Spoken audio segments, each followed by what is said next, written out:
Rezin, king of Aram, and Pekah, king of Israel, son of Remaliah, went up to attack Jerusalem, but they were not able to conquer it. When word came to the house of David that Aram was encamped in Ephraim, the heart of the king and the heart of the people trembled, as the trees of the forest tremble in the wind.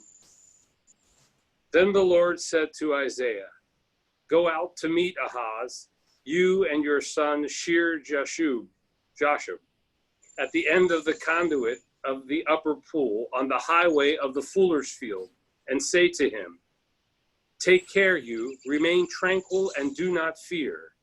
Let not your courage fail before these two stumps of smoldering brands, the blazing anger of Rezin and the Arameans and the son of Remaliah, because of the mischief that Aram, Ephraim, and the son of Remaliah plots against you, saying, let us go up and tear Judah asunder, make it our own by force, and appoint the son of Tabeel king there. Thus says the Lord, this shall not stand, it shall not be. Damascus is the capital of Aram, and Rezin is the head of Damascus. Samaria is the capital of Ephraim, and Remaliah's son the head of Samaria. But within 60 years and 5, Ephraim shall be crushed, no longer a nation. Unless your faith is firm, you shall not be firm. The word of the Lord. Thanks be to God. Responsorial Psalm. God upholds his city forever. God upholds his city forever. Great is the Lord and holy to be praised in the city of our God. His holy mountain, fairest of heights, is the joy of all the earth. God upholds his city forever. Mount Zion, the recesses of the north, is the city of the great King. God is with her castles, renowned is he as a stronghold. God upholds his city forever. For lo, the kings assemble, they come on together. They also see and at once are stunned, terrified, rooted. God upholds his city forever. Quaking seizes them there, anguish like a woman's in labor, as though a wind from the east were shattering ships of Tarshish. God upholds his city forever. Hallelujah, hallelujah. Hallelujah, hallelujah. If you hear his voice, harden not your hearts. Hallelujah, hallelujah, hallelujah. A reading from the Holy Gospel according to Matthew. Jesus began to reproach the towns where most of his mighty deeds had been done, since they had not repented. Woe to you, Chorazin! Woe to you, Bethsaida! For if the mighty deeds done in your midst had been done in Tyre and Sidon, they would long ago have repented in sackcloth and ashes. But I tell you, it will be more tolerable for Tyre and Sidon on the day of judgment than for you. And as for you, Capernaum, will you be exalted to heaven? You will go down to the netherworld. For if the mighty deeds done in your midst had been done in Sodom, it would have remained until this day. But I tell you, it will be more tolerable for the land of Sodom on the day of judgment than for you. The Gospel of the Lord. Praise to you, Lord. Praise to you, Lord. So recently, there's been a resurgence of interest in what has come to be known as the Marvel universe of superheroes. I got to tell you, for me, it's not a resurgence because I was always a big comic book fan as a kid, and I always loved those superheroes. One of them that has kind of recently been reintroduced into the Marvel movies is Spider-Man. Spider-Man's a real interesting little character. There's actually a website out there devoted to trying to determine the religions of all of the superheroes in all of the comic books. And the religion of Spider-Man has been viciously debated on the blog sites. There is a rabbi from New York who claims that because Spider-Man is a guilt-ridden nerd from New Jersey who lives with his aunt, he's clearly Jewish. Rabbi said that, not me, okay? What I think the really determinant factor was an old episode from the TV series Friends, where they were actually debating this very issue.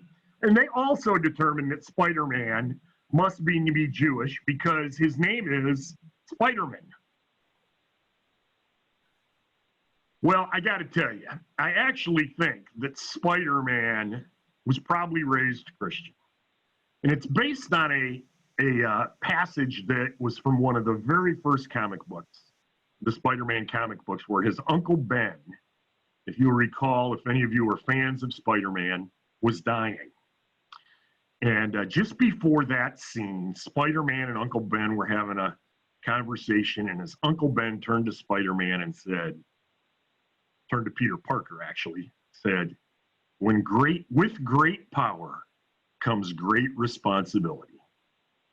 Well, that is really just a paraphrase of a quote from the Gospel of Luke.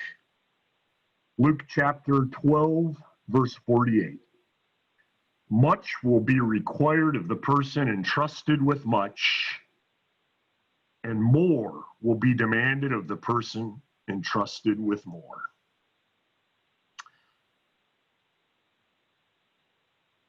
The more you have, the more you're responsible for. Expectations rise. Anyone who ever got a promotion at work probably knows the truth of that statement. That yeah, we all seek those promotions, but once you get them, you kind of think, it was kind of nice being an underling and not having all this responsibility, all this stuff to think about. Life becomes more complicated. Well, that's exactly what Jesus is talking about in our Gospels today. He's rebuking the people of the towns of Chorazin and Bethsaida because much has been given to them. He's gone into those towns. He's preached. He's shared the word, the gospel, the good news of the coming of the Messiah himself. He's done magnificent works and performed unbelievable miracles there and in his hometown of Capernaum. And they said, thanks a lot. What have you done for us lately? We're going to keep going along with our old ways. They haven't taken on the responsibility that came with the great gift of this promotion, a promotion into an understanding that they hadn't previously had. And Jesus says, you know what?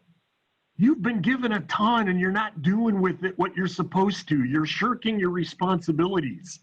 It's going to be worse for you on Judgment Day than those who probably acted just as bad or worse than you, but didn't know any better, who never had the gifts of being told the gospel. Tyre and Sidon, Sodom and Gomorrah, all nations, part of the Phoenician kingdom, that were notorious among the ancient Jews for living loosely. I mean, we all know the story of Sodom and Gomorrah. These are classic examples of towns that suffered divine punishment. And Jesus is saying, those towns that you know that suffered divine punishment, horrible ends, the people of those towns aren't going to be judged as harshly as you are at the end of time because they didn't know any better.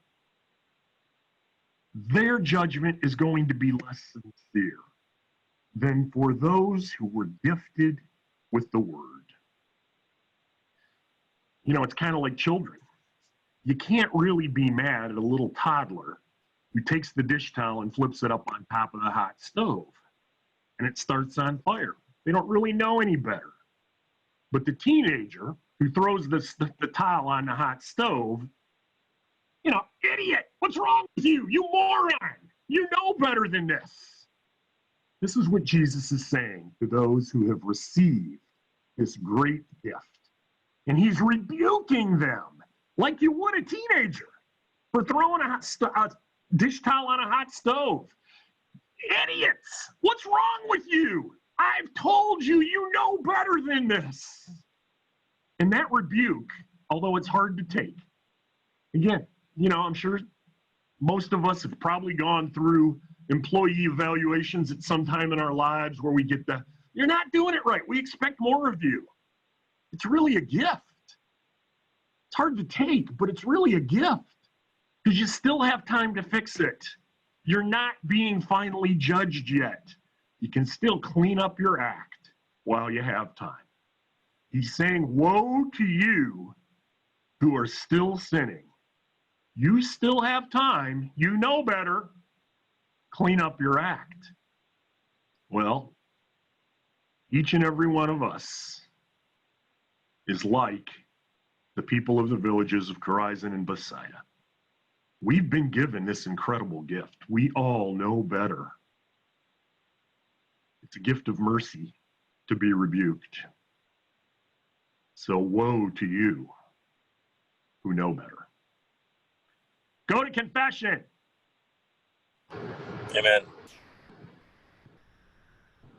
Good, Jeff.